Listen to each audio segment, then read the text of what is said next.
कहानी काला साया। बरसों पहले गांव रामपुर के पास एक घना जंगल था। इतना घना कि सूरज की किरणें भी उसके भीतर पूरी तरह नहीं पहुंच पाती थी।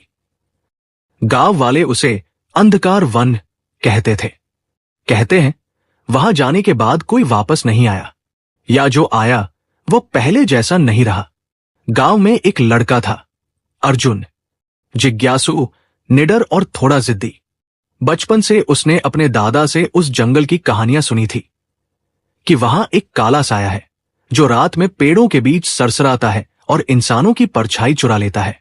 एक दिन गांव में अफवाह फैली कि जंगल के भीतर एक पुराना खजाना छुपा है, सोने के सिक्के, हीरे जवाहरात।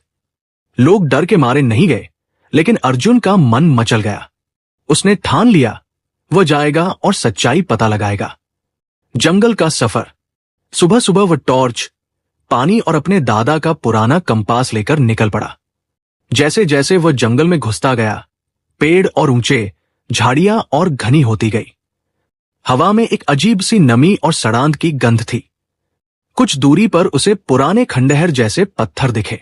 उन पर काई जमी थी और कुछ अजीब सी आकृतियां उकेरी हुई थी, मानो किसी ने खून से बनाई हो। तभी उसे लगा कि कोई उसके पीछे चल रहा है। अर्जुन ने पलट कर देखा, कुछ नहीं, लेकिन पत्तों की सरसराहट और भारी सांसों की आवाज साफ सुनाई दे रही थी। काले साए की पहली झलक। अचानक पेड़ों के बीच से एक लंबा, काला, बिना चेहरे वाला साया सरकता हुआ निकला। उसकी चाल इंसानी नहीं थी, मानो वो हवा में तैर रहा हो।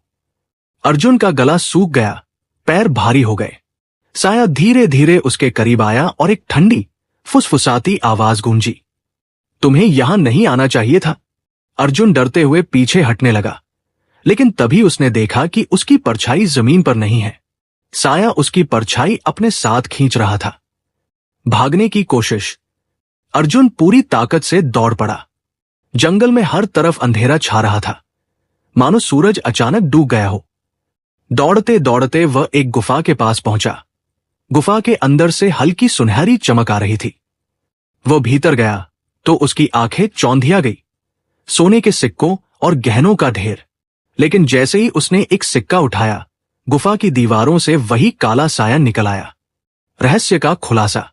साया और भी बड़ा हो गया और उसकी आवाज गूंजी, मैं इस खजाने का रक्षक हूं। जिसने भी इसे छुआ उसकी आत्मा यही कैद हो जाएगी। अर्जुन कांपते हुए बोला, मैं बस सच जानना चाहता था। साया कुछ पल चुप रहा, फिर धीमे से बोला, सच ये है कि मैं भी कभी तुम्हारी तरह इंसान था। लालच में आकर मैंने इस खजाने को लिया और हमेशा के लिए साया बन गया। अंत। साया ने अर्जुन की तरफ हाथ बढ़ाया। अर्जुन को लगा सब खत्म हो गया, लेकिन तभी उसके दादा की दी हुई कंपास चमकने लगी और तेज रोशनी फैल गई।